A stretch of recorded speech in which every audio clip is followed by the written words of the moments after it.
Hey guys, मैं विनय कुमार।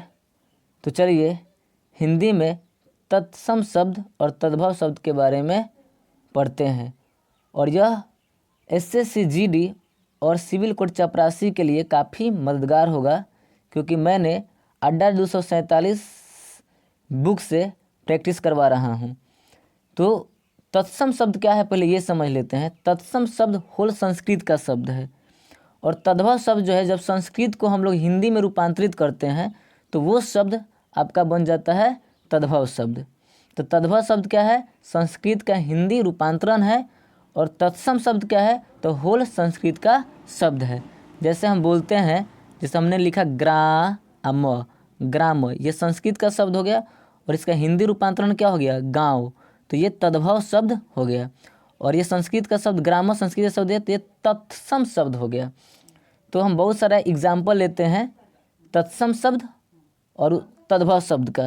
जैसे ग्राम, गांव, कृषिक, किसान, संपत्ति, धन, चत्वारः, चार, कलह, लड़ाई, शोभनम, अच्छा, महती, बहुत, ग्रीष्म, गर्मी, कपोत, कबूतर, कर्पूर, कपूर। अब गाना भी सुने होंगे, कर्पूर गौरम करुणावतारम। तो चलिए आगे बढ़ते हैं। ग्राहक, गाहक, कदली, केला, भिक्षुक, भिखारी, मृग। रामायण में आप मृग, राम जी मारते हैं मृग को, यानी मृग माने हिरण। तिथिवार, पंडित जी लोग लिखते हैं तिथिवार यानी कि त्यौहार। भ्राता, भाई, जैसे हे भ्राता। रामायण महाभारत जितने भी देखिए, रामायण महाभारत में जो शब्द यूज किए गए हैं, और कविता में आप जो शब्द पढ़ते हैं, बायोलॉजी में जो शब्द पढ़ते हैं, एक तरह से वो शुद्ध शब्द होते हैं, कि वो एक तरह से तत्सम शब्द होते हैं। जैसे रामायण में कहा जाता है हे भ्राता, हे वानर सेना। कृष्ण में कृष्ण जी कहते हैं हे पार्थ। तो जितना भी हम महाभारत और रामायण में शब्द सुनते हैं, वो शब्द संस्कृत का शब्द होता है लगभग, और वो तत्सम शब्द होते हैं।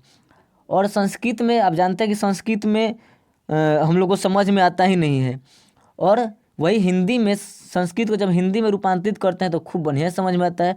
तो जो आपको अच्छी तरह से जो शब्द समझ में आ जाए वो तद्भव शब्द है, और जो आपको अच्छी तरह से समझ में ना आए वो तत्सम शब्द है। तो चलिए अब क्वेश्चन पे आते हैं।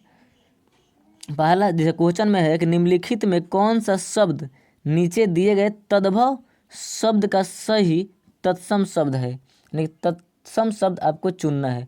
तो पहला है क्वेश्चन सतसई।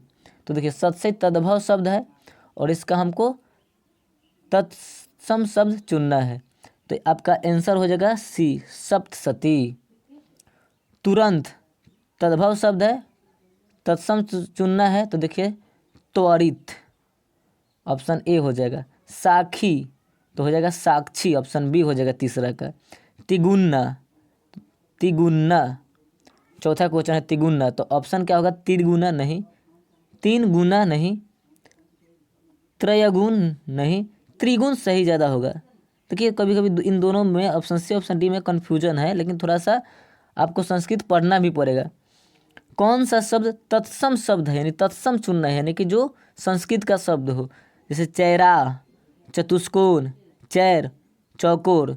तो 5 का ऑप्शन हो जाएगा आपका बी, चतुष्कोण। थोड़ा संस्कृत तो पढ़ना भी पड़ेगा, कि कुछ ऐसा ऑप्शन आता है जहाँ कन्फ्यूजन दूर करता है, लेकिन आप समझिएगा। जैसे देखिए चौकोर, चौराहा, चैर। तो ये थोड़ा लग रहा है कि हम समझ पा रहे हैं, तो वो आपका तद्भव शब्द है। 7वां है, इनमें से कौन सा तत्सम शब्द है। देखिए आग, आज, और चोंच और चंचू। तो देखिए आग, आज तद्भव शब्द है। चोंच, देखिए कहता नहीं लोगी, लेकिन हो चिड़ियावा, हो छोटका चिड़ियावा के चोंच से मार मार के मुआ दिलक। तो समझ में आ रहा है, लेकिन चंचू नहीं समझ पा रहे हैं, तो चंचू हो जाएगा आपका तत्सम शब्द। अगर आपको वीडियो अच्छा लगा होगा तो आप कमेंट करिए, और मैं आगे वीडियो ज़रूर बनाऊंगा।